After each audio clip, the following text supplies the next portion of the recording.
Let's take the opportunity now to kick off what has been months of a dedicated telecast that we're doing in partnership with Business World, where hundreds of people who are entrepreneurs on the creative side of things, or running their businesses or have run their own businesses, telling us what we now to do to get our ducks in a row for 2021, which we are of a considered opinion must be a bigger year for India than 1991 ever was. Let me, without further ado, kick off the telecast. Joining us on the NewsX and the Atmanirbhar Bharat special that we do with Business World is Prerna Puri. Prerna Puri is the founder and CEO of Prerna's Handcrafted Ice Cream. Prerna, welcome to the telecast. Kazim Rizvi, founder of The Dialogue, joining us on the broadcast. Ratish Pandey, he is a business coach from Ethique Advisory.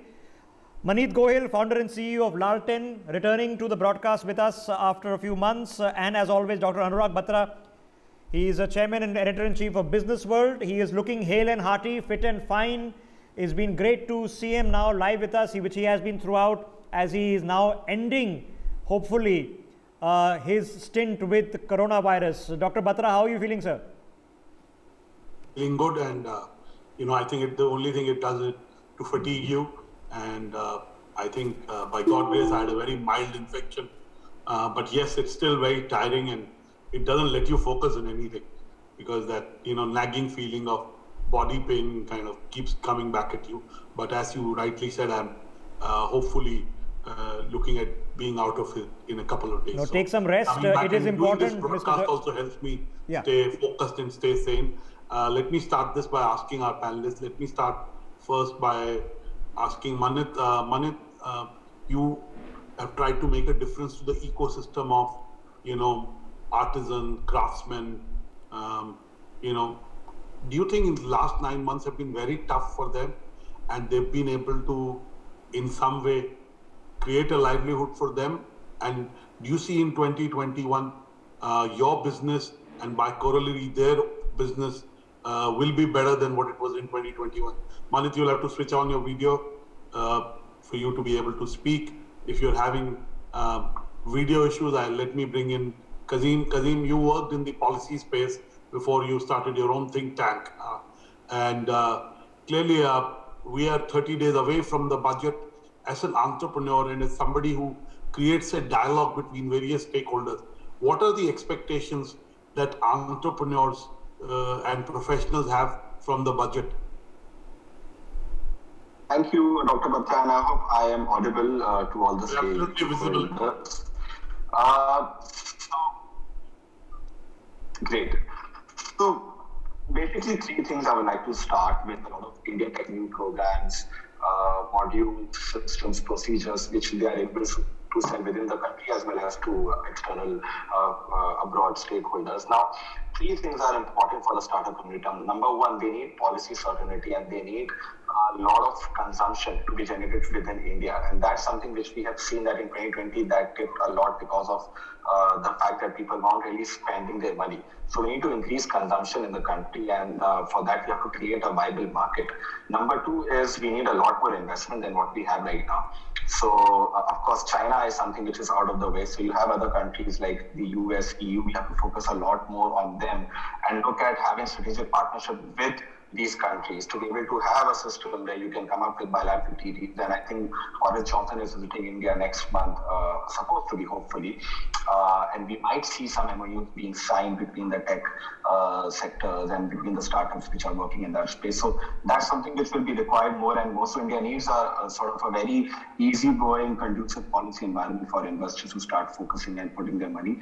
Number 3 is export-related growth, and I think that we keep talking about export-related growth, but a lot of the issues which we are seeing in the manufacturing sector, especially in the hardware sector, we need to ease some bottlenecks, and we need to allow Indian organizations, young entrepreneurs, small businesses which are taking over to be able to sell their products abroad. Again, we need a more conducive environment in other countries for Indian businesses to prosper. So we can't just survive on our own market. While we have to increase the consumption of Indian market, we also have to make sure that we are able to sell our products abroad. And for that, I hope government is going to work with other countries, and foreign policy, diplomacy will play a major role going forward in this. Okay. We have Manit as back, but before we get in Manit, let me get in Prerna Puri. Prerna Puri, you know, again, you make ice cream that does not use artificial ingredients. Now, clearly, it's not the season to have ice cream, and you could always argue with me that every season is a good time to eat an ice cream. But with brands like Cold Love, which in the last 1 year, 15 months have grown to become cult brands, they have huge, sales, and they're very big die-hard fans. Do you see this trend of products which do not, especially food products that do not use adhesives, artificial emulsifiers, they use only natural ingredients to prepare whatever food product it is, see gaining traction? Is that a trend you see? And give us the story behind your creating your own brand of ice cream. Sure. Firstly, thank you for having me here today. And yes, you're absolutely right about it becoming a trend. Let me tell you about how we started. So we are a lockdown initiated brand. During the lockdown, my son wanted ice cream and we were very careful. We did not want to get anything from outside. So I decided to make some at home. And that's when I realized that, a lot of additives are added in commercial ice creams. And I decided to make my ice creams absolutely pure, all natural, without any stabilizers, emulsifiers, or preservatives. And that's how Prerna's handcrafted ice cream was launched. And it's an artisanal ice cream. It has no additives whatsoever. And what we have seen, as my brand has seen, over the months, that people are really looking for healthy options out there, healthy handmade options which are pure, they're all natural, and people are very conscious about this after this pandemic, about what they consume. So any of these homegrown brands, these small startups which don't mass produce but make them in small batches, these kind of products are doing very well with consumers right now, because that's what they're looking for. They're looking for health, they're looking for hygiene, they're looking for all those kind of things. So yes, this trend is here to stay, and in fact, it's going to grow, I'm sure. Okay, Manit, to bring you back into the conversation, you started with making an impact in the lives of the artisans, in the craftsmen, and 2020 was a tough year for them. Do you see that changing in 2021? And give us some of the trends that have manifested in the space that you operate in. Sure. Thank you, Anurag, for this opportunity. I hope I'm audible. You are, Manit. Go ahead. Keep going. Great. So, Anurag, specifically with the artisanal sector, the products are more of a want rather than need. And one thing which we have been focusing on is trying to create more of need-based products, right? So we have we have pivoted our products in agility to create home furnishings more than I would say garments and saris, which we were selling it in bulk. I'll give a context to what we do. We are a B2B homegrown company. We work with almost 1,800 rural SMEs across 8 states in India, and we connect them to global retailers for their requirements of textile and handicraft requirements. So I definitely foresee that the demand for home furnishing has been increasing a lot for us for this year as well as the next year.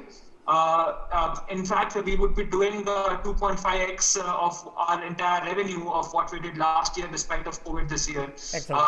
And just because of the pivot here. Another thing I would want to also put here, Anurag, is in terms of the opportunities which are being unleashed with COVID. Unfortunately, with COVID, a lot of manufacturing sectors have been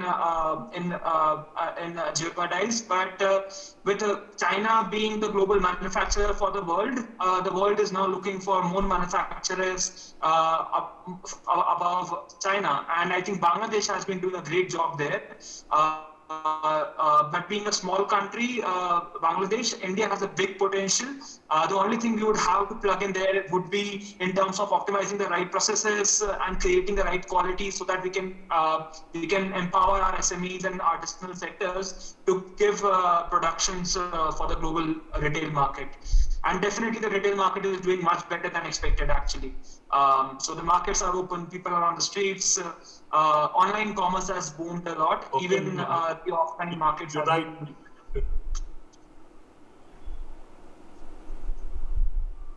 Okay. That was an interesting perspective. I think we just lost Dr. Anurag Batra there. So let me Manit, let me Anurag, sorry we lost you for a second. Just you'll have to restate your question. Point, Ratish, you are in the consulting sector. Yes, go ahead. So let me just take the question with Ratish. Ratish, what is the prospect here?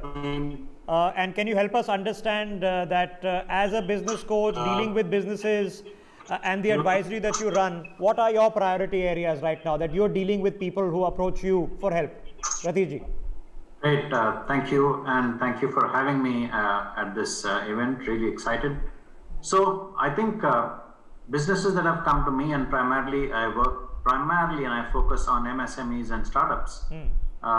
The clear mandate that most people come to me today for help is how to drive my business growth forward, number one. Number two, there have been businesses who have been challenged during the COVID times, and they are trying to figure out how to pivot their businesses using their current facilities to ensure that they are an ongoing, continuing business. I think those are the key challenges that I have found people coming to me for. Business growth, how do I grow my business during lockdown, during pandemic, and how can I pivot to do something different while continuing to work and build my business post-pandemic. So I think those are the issues. By and large, given the fact that I'm trained as a chartered accountant and I've led multinational companies in India, Middle East and abroad, the advantage that I get is that I use my passion and expertise in business to really help entrepreneurs and inspire them to succeed.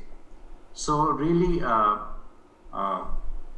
businesses who are looking for growth, who are looking for increase in profitability. Give us an example, Ratish ji, before I bring Anurag ji back into this conversation. Give us an example. Great. So we are 2020 is over now. Thank God it's over. We are literally a couple of days away. So 2021, what's the way to expand businesses? Is it about completely reshaping what you do? How much of the jugaad measures we put into place during lockdown can we now get away from? And what are here to stay? And I think that's a good question. The fun thing that is going to stay and that has changed, what pandemic has changed, is the way we communicate. So how do we communicate our message? Are we on the digital platform or not? And I think the first thing that every company, and I'm advising every company to be, is to be on the digital platform. And if you're not, you'll miss the boat big time. You'll miss the boat big time. How do you communicate your consumer experiences digitally? All those things are what is going to come to the fore going forward in 2021. And that is what is going to make businesses succeed or break. Okay. So really, and a great example now, we spoke with the Lalten team, I think a few months ago, Anurag ji, and they were telling us, and good to see that the business is expanding 2.5-fold. What's your takeaway, Dr. Batra? What are the new strategies here to stay versus what you can't wait to get it off? Yes, Rishabh, just to build on what Ratish said, the thing about 2020, and let's look at the positives. Fact is, we survived that big positive. But a lot of B2C brands have been built, digital to consumer or direct to consumer. So it has provided an opportunity for a lot of new players to be able to reach out to their consumers, to their customers directly, and possibly in some cases at a fraction of a cost than they would normally do. So it has enabled them to build businesses at a speed they would not have imagined pre-COVID. It has enabled a lot of homepreneurs, first-time entrepreneurs, in sectors that are very competitive, that are very big brands, to be able to build cult following purely on the back of digital. I think that has been the biggest blessing. And clearly, that will continue to manifest itself strongly in 2021. That a lot of brands will be digital, relevant to consumers. They'll digitally be bought by consumers, and they will possibly not be omni retail or omni channel in a traditional way. They'll only be a D2C brand, as it is called, digital to consumer or direct to consumer. So I think from a consumer standpoint, that is the biggest. What I'd like to know from Ratish is, when you talk to entrepreneurs, do you think they have become much more realistic in terms of valuations, in terms of, their thought process of being sustainable, not chasing vanity like valuations, valuations that become a vanity, how much money you raise rather than how much profitability you build. So give us a sense, has that mindset happened? That's a brilliant question, Dr. Batra. So even before the pandemic hit, and this is, I'm talking October 2019, actually 2018, things had started shifting in the startup sector. The question on sustainability and profitability was being asked then, and I'm sure Manit, being in this startup domain, can definitely answer that, because unit costs were being questioned right from that day, unit economies. Things have changed, but what my experience tells me that the startup economy continues to boom and valuations continue to rise even now. So really, for a smart startup, it's a question of valuation, but it is also a question of profitability and how quickly you can bring your business to operation. Okay, so why don't we get Manit in on that? Manit, how much of the calculation, because in a very ecosystem approach which your business is built on, because you need to get thousands of stakeholders on board, that by very nature is a money burning exercise, at least in the beginning. How are you guys seeking a path to profitability? Definitely. No, I second to what Ratish has mentioned. I think the companies, and specifically I talk about Laltan Hair, we have been able to mold ourselves in such a way that not only growth, but it's also about sustainability and creating that profit economics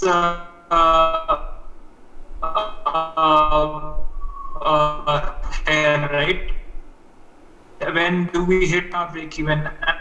I think that has been very important as a question for ourselves, which we ask every day, because to achieve growth, I think with scope, the cost which we have, and still be on the growth curve.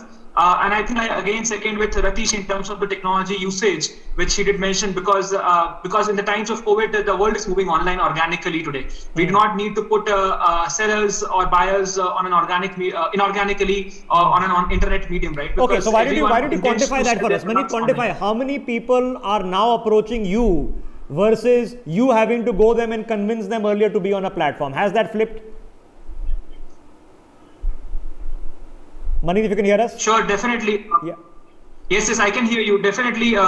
So I would say that almost 95% of our sellers who have been dependent on either export houses or big retailers, enterprises, or exhibitions to sell their products. I'm talking about the artisan community, the rural community who comes to exhibitions and sell their products, have primarily all been reaching out to us so that they can find a vent on a or an Etsy, probably who are tied up with us. And that's what we do. We skill the artisans so that they can create catalogs and digitize them so that they can take their inventories to global world, sitting back in their own villages. Before I get Prerna ji and Kazim back into this, I just want to ask Prerna one question. And Prerna, while you started this as something that from a hobby, it emanated from a hobby. Now, do you think of scaling up? Have your ambition looking at other artisanal brands in the ice cream space? I talked about my friend Aditya Tripathi's brand Cold Love. He used to be, I met him 20 years back when he used to be at Discovery and I started Exchange for Media. He quit his job to start ice creams, So do you now think of scaling up, especially digital provides you an opportunity? And while you scale up, do you see that the artisanal nature of what you do may get lost? So regarding scaling up, Dr. Batra, most definitely. When we started, I had thought it's just going to be word of mouth and it's just a really small venture.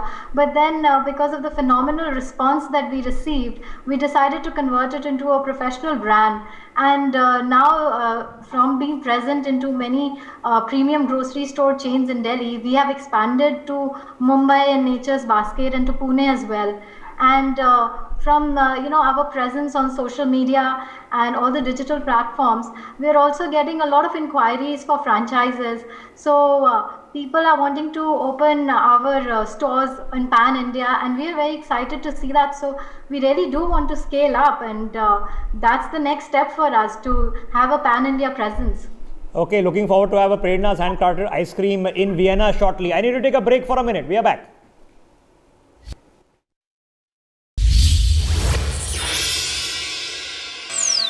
We've been having a fascinating conversation on things that affect all of us. The economy is all one big boat in which we all sink or swim together with a group of fascinating people. So let me now just quickly pick this up where we left off before I invite Anurag ji back into this conversation.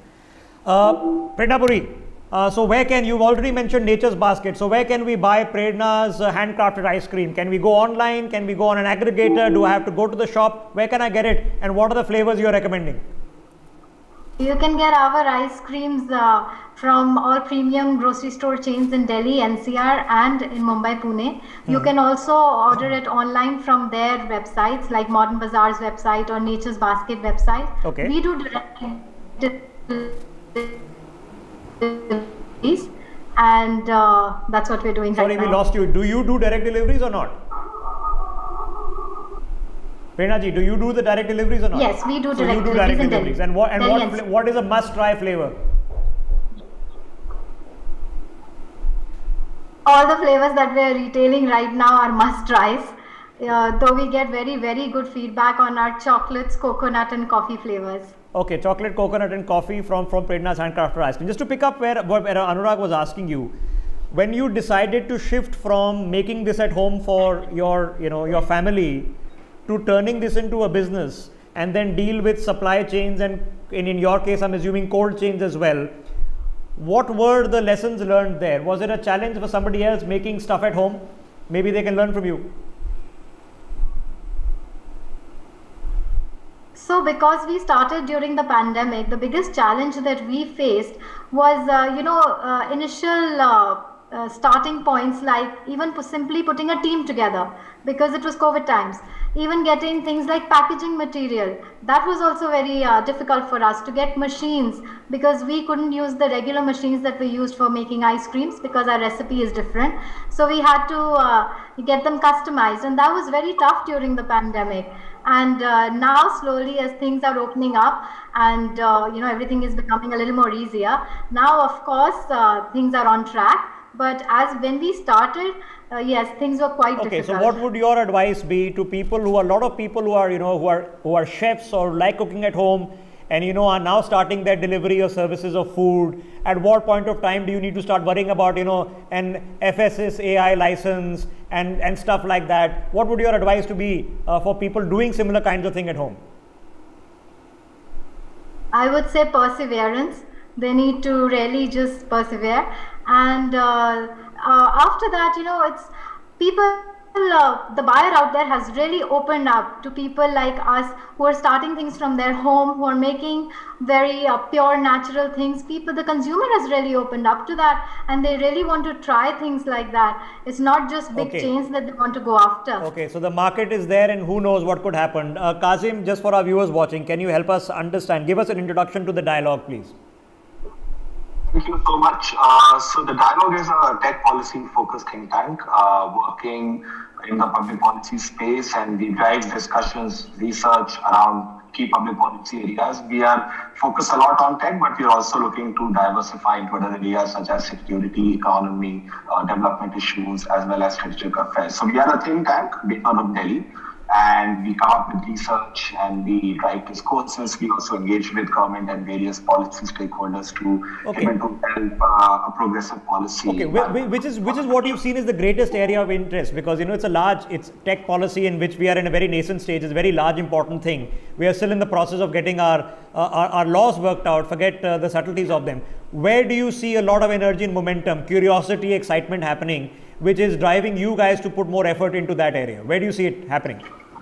So India is supposed to come out with its first data protection law next year. Correct. And that has been probably the biggest driving discussion in the last couple of years. We have a right to privacy as a fundamental right, which was adjudicated by Supreme Court in 2017. And since then, we've seen that the government has produced 2 bills. They are now tabled in the parliament. There's a committee looking into the bill. And next year, hopefully, 2021, we will have a first data protection law. Which will also drive and significantly change the way the tech ecosystem works. And a lot of new startups are emerging in this space. There's a lot of investment coming into this space. What do Indian tech, and I'm talking about Indian tech because let's talk about our tech guys before we start talking about Google always. What do Indian tech startups really need in 2021 from government, from regulatory environments, and from the rest of us as consumers for them to become big players? I think a few things are required. Number one, ease of policy, certainty and ease of policy. That's very important. We need clear guidelines in terms of how data is to be processed, what is the nature of data which can be processed, and how it's supposed to be stored. So continuity is critical. Number two, the ability to attract capital from abroad. That's important for Indian startups because a lot of the growth depends on investors investing into the ecosystem, and the business models work in such a way that you require first 5 to 10 years, a lot of trust between the investor and the startup. Correct. So the policy environment has to enable that investment. Number three is, of course, competition. And I think we need a framework which allows small players to compete with big players, and we allow sort of a framework where all players can come together and sort of create services. Okay, fascinating. So you guys are operating out of Delhi. Do you have a large team? Is it a few of you? Is an expanded team? And how do you guys operate? How many of you? And when you write, are you drafting policy papers, talking to members of parliament? What are you guys doing? Yes, we have a mid-sized team, if I can call it. We have 12 people working in Delhi, and we have a few advisors as well who are working in this sector who guide us regularly. Yes, we do write to government, we write to legislators, Excellent. We call them to ask consultations, we organize open discussions as well, where we invite them when they participate. They hear from our stakeholders from the larger Indian tech ecosystem also. Okay, so excellent. So let's come back in 2021, maybe before the budget, and discuss this in greater detail. We'll get Anurag ji back into the conversation. He has very interesting views on this. I'll take a last question with Manit and then hand it back to Anurag Batra. Manit, now we last spoke, I think, a few months ago. Clearly, Anurag Thakur is on your mind. I interviewed him a few days ago. A few days ago, but that was on J&K and not on finance, which I'm sure in the budget month I'll get a chance to talk to him about. Manit, in an ecosystem approach, what do you see as the one thing we need to fix in 2021 to make you guys and the people that you provide services to empowered but also profitable? What needs to work? How do we get out of your way to let you do your things your own way? Sure. I think that's a very important question. So I would say that for a young startup like us, who's in itself creating an ecosystem of rural sellers across the country, a lot of factors are important. For example, working capital. Working capital is important for the growth of our business as well. And access to working capital to rural sellers would be very important. So that is one point. Second is in terms of enabling technology levers, and in the government itself, there might be a lot of right ecosystems which we can plug and play to create much more scalable solutions. Okay. And third is in terms of capital, either it is in the form of grant, debt, or equity, which companies like us could utilize to eventually build up much more scale. Okay. So I think all right. So the scaling, working capital is still a thing, and scaling, and I would say, and something that Kazim will be working on, government helping in some way, but getting out of the way in many ways is going to be productive. Let me pull in back Anurag Batra in this, because as always, we ask our guests where they think the economy of India is going in the next 3, 6, 9 months, and what I assume will be to become 2020 lessons. Anurag ji. Yes, Rishabh, and it is strange that we get very different answers from entrepreneurs. I remember when we asked this in May, people said 6 weeks, 8 weeks, 12 weeks, right? And clearly many more weeks have passed since then. So one thing I figured out, that most human beings are more optimistic than possibly they should be, and that's what keeps them going. That's, they keep looking for that, ray of hope in some announcement, whether it's the launch of a vaccine or it is the number of active cases going down. And in certain sectors, the acceleration despite COVID has been spectacular. So clearly those sectors have seen growth which we had not envisaged earlier. Coming back to the entrepreneurs on the panel, let me start with Ratish Pandey. Ratish, what have been your top lockdown lessons? When you talk to the entrepreneurs that you consult with or you advise, what is the kind of new thinking they've added to their old ideas of being? Ratish? Thank you. Thank you, Dr. Batra. So I think the first lesson for me was moving all my meetings to a digital platform, and the fact that the entrepreneurs on the other side were, not only that, the entrepreneurs on the other side were happy doing those meetings on the digital platform. Earlier it was, let us have a meeting, please come over to my office, or they used to come to my office. So that was a big shift in people's mind, in entrepreneurs' mind. The other thing that has happened, and that other thing that changed people, was the fact that people understood that, let's face it, even the economists had not imagined a lockdown. So we had no previous data, really. The global financial crisis of 2009 or even before that, we had no data of an economy slowing down to zero and then starting back again. And that really challenged people in terms of, where am I going to get my cash flow? How am I going to survive? So those were the key lessons. And now every entrepreneur is closely looking at their cash flows, not just their sales growth. So cash flow has become a big buzzword in people's mind, because I still believe that the growth that we are seeing is still fragile.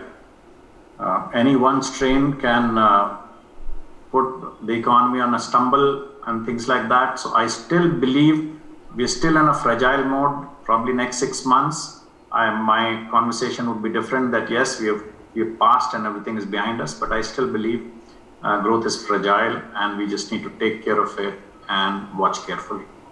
Clearly, we will, once the rollout of the vaccine happens and the government then starts spending to be able to bring back demand in certain sectors, I think we'll really know when the economy will start coming back.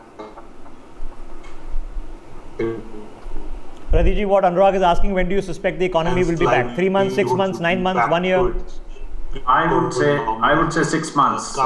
6 months really to be on strong footing. Okay, 6 months to get back into the strong footing. We'll just wait for Anurag's connection to stabilize. I'll ask the same question to you, Prerna ji. As you things develop, now you are having a successful business model that's go from zero to in 3 cities during the lockdown. But when do you see the larger economy coming back? 3 months, 6 months? Are you hopeful, pessimistic? No, I'm very hopeful, especially with the news of the vaccine rolling out. I'm extremely hopeful. I even feel consumer sentiments are on the high and everybody is eager to make up for a year that was lost. So I think within the next 6 to 8 months, the economy should bounce back. Okay, I am no longer afraid of needles. I'm looking forward to be poked very, very soon with a needle. Anurag ji, you're back with us. I've asked Prerna on her expectations. She's hopeful it's coming back in months. Prerna ji, 2020 lessons. The lessons I've learned is that sometimes even adversities can open some really phenomenal doors for you. So you just have to have a positive mindset. That's what I've really learned. Okay, let me rope in Anurag ji, since I'm here and I don't know if you can hear us. Would love to hear your 2020 lessons as well.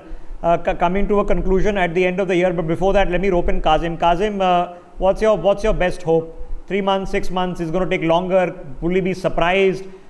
Because we know when we keep discussing how disconnected our stock markets are from reality right now. But are they really telling us that something wow is about to happen in 2021?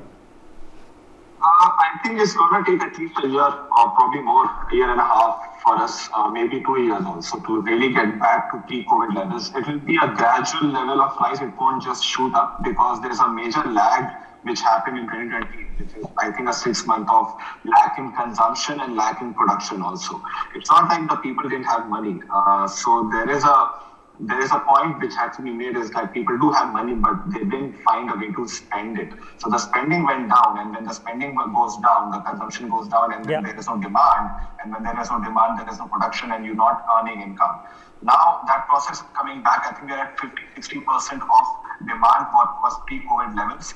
And if the vaccine comes on time and if the strain is controlled as we hope it will be, then maybe by mid-2021 we'll be 70-75% of the pre-COVID levels. But then the last 25% will take at least another year, because there will be a lot of lag from previous generations, especially what was supposed to happen this year, the development and the infrastructural growth, the sort of push which was supposed to come in reforms is now getting delayed by another year.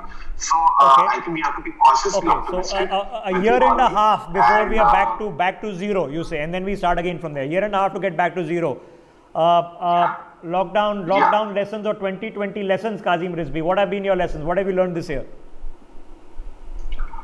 Well, I think the lessons being that through technology, it's possible to stay connected, and it's possible to do what you're doing through technology. So I think we are quite fortunate that we are in a time when the virus has come at a time when we are all connected through digital means. Otherwise, if you look back, let's say 25 years ago, 30 years ago, the situation would have been very different. So I think that's one, of course, lesson which I've learned. The other lesson is that sometimes it's easier to have calls and online meetings, and you don't have to go physically. So I think a lot of cost cutting. Okay, but has that increased? I mean, now that physical meetings are possible if one chose to have them, is the productivity increase letting you saying that, listen, let me stick to this model, or are you guys getting back to doing some meetings? I mean, have you seen something more useful coming out of these online meetings? So I think it's more of a hybrid model is what we are approaching, and the flexibility to have online meetings is now embedded in the brain. You have it in the mind space. Pre-COVID levels, you wouldn't think of having online meetings. So that option is great, because now you can start strategizing better for your costs for the next few years, and actually save a lot of costs by avoiding unnecessary or sort of over-the-top physical meetings which may not be required. But of course, you should do physical meetings. It's not like you shouldn't be. People will be, we will be as well. But a lot of those will be supplemented by online interaction. And that is a great hybrid model, which I think I learned. Okay, I have to ask you this question, Kazim Rizvi. How many Zoom calls have you attended in shorts in the period of the year? Maybe it's too cold now. And don't say none. Come on, we've all done at least one. How many Zoom calls wearing a pair of shorts? Attended wearing a pair of shorts? Few, not too many. Okay, not too many. Okay, I'm pretty sure I've done a couple of interviews in track pants, suit and tie on the top. That's been one lockdown lesson for us. Manith, let me get you back into this. What's been the 2020 lesson for you going into 2021 before I ask you about that? Manith, if you can hear us. 2020 lesson. Sure. Yeah. I think this year, yes. So the entire, we have never been in a work from home mode. And I think the more important thing for us was to define our value systems, core mission and vision for the company. Because as three of us as co-founders would not be able to attend the meetings where all of our team members were getting into.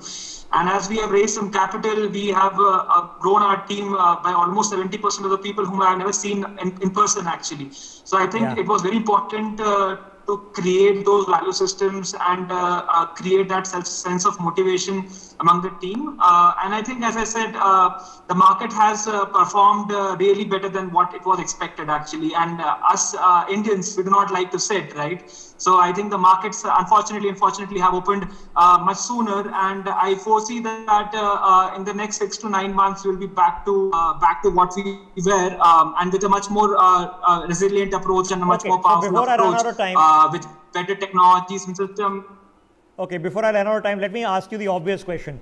In the next 6 to 9 months, where you're hoping things become normalized, others are suggesting perhaps it's going to take a little bit longer than that.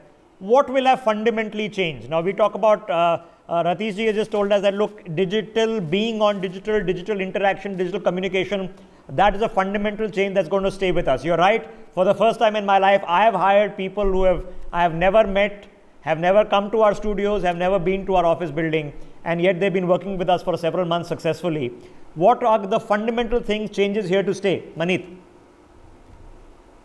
Sure. See, on the intangibility perspective, I think all of us have become much more efficient to work now. right? And the cost has also optimized with the help with not putting costs onto rental spaces where we were putting up. But on the other hand, on the tangible aspects, I truly believe that the economy is going to flourish, and we would be able to create much more resilient models, much more better quality products, and eventually manufacturing from the rural part of the country, so that we can suffice to the global demand. And I think with time, we would be on the path of what Bangladesh has done really well at scale across rural SMEs in India. And technology, as Atish has mentioned, has definitely been a case wherein a lot of companies have taken 2 steps back, thought of all their processes to get them online, and build a much more efficient model. So I think we are much more stronger. Okay. I just have a couple of minutes left, and I want to leave it on one last thought. I'll start with Ratish Pandey. Ratish Pandey, we've been talking about startups and businesses. There are lots of young people out there who have had a very tumultuous end of either school or college, who really honestly still don't know where they are right now. What would your suggestion be? Is this the time, for the first time in a country, where our suggestion is don't build a CV and look for a job?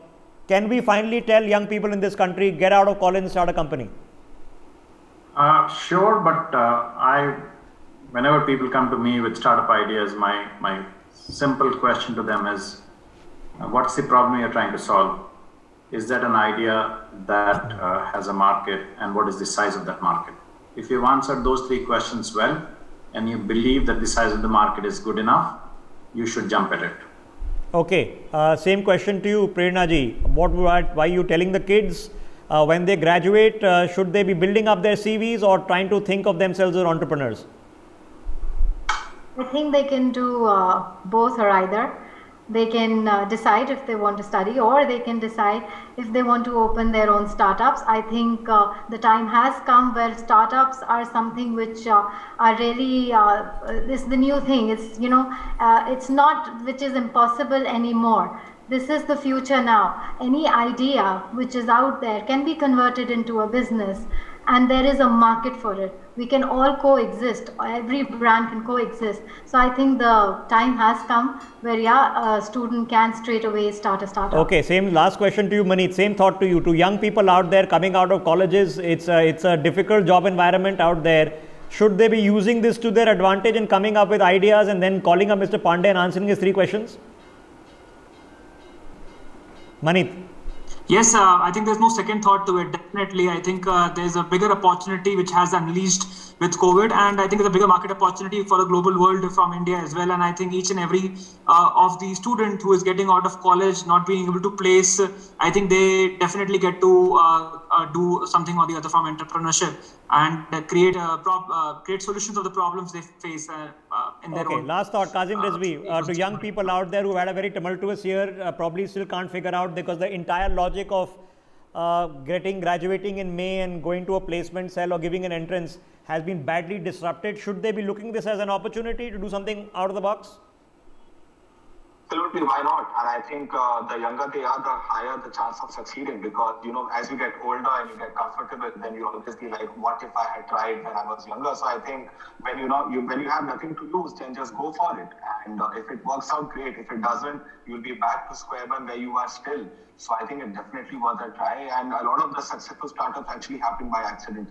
You don't plan success, so definitely with business you can't plan it. So I think people need to be ready to sort of jump into the pool. Okay, thank you guys for this really interesting conversation, bringing in so many perspectives. We have a lot of focused conversations obviously on the channel, but it's nice sometimes to break silos, and this is what the best people in think tanks like Kazim Rizvi tell us. We must break silos, and this is what I'm sure Ratish Pandey is telling businesses he works with also. So we've done that today. So getting out there for all of you, please go and check out Prerna's handcrafted ice cream at all your shopping stores, grocery stores in Delhi and Mumbai. You can buy directly from them online. She's not telling us her favorite flavor, but secretly she means chocolate. Kazim Rizvi, if you are working in the tech sector out there, he is a person, and his team, you need to be reading their reports and articles to keep abreast of what's happening in tech policy. Ratish Pandey, of course, is the business coach. So if you haven't already called him and his team, you need to be making that phone call. And we know the 3 questions he'll be asking you. And please check out Lal10. I know it's principally looking at B2B, but there is products you can buy off there which are coming from literally the heartland of India, and they are providing a portal where they're putting it all together. And of course, do check out Business World online and keep watching NewsX. We take a break. Thank you all.